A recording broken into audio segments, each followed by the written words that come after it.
भूतिया bus stop. एक शहर में 12 साल का बच्चा विशाल रहता था। वो बस से प्रतिदिन ट्यूशन पढ़ने आता जाता था।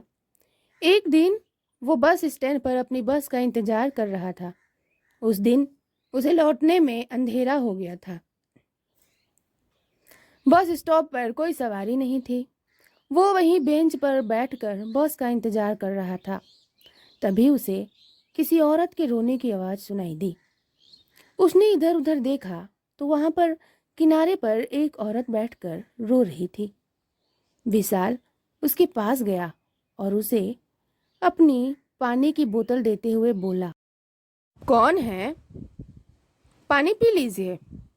उस औरत ने अपना चेहरा ऊपर उठाया और विशाल को गुस्से से देखा।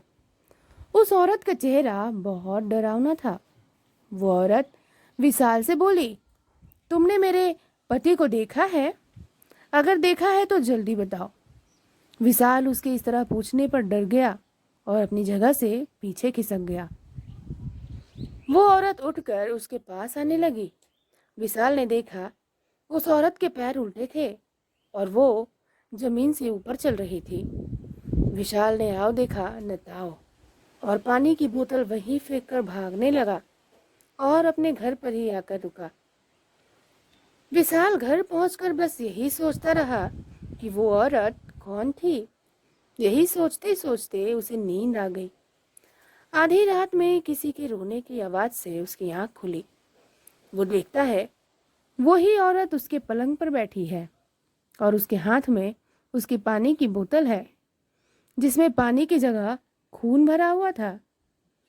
इससे पहले विशाल कुछ समझ पाता, उस औरत ने विशाल का घड़ा पकड़ लिया और उसको दबाते हुए कहने लगी, बता मेरा पति कहाँ है? विशाल चिल्लाने लगा।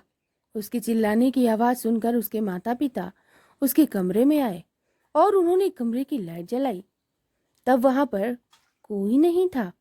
विशाल सहमा सा बैठा हुआ था।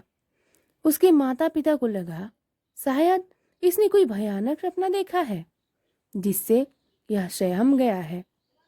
उसकी बातों पर उन्होंने यकीन नहीं किया।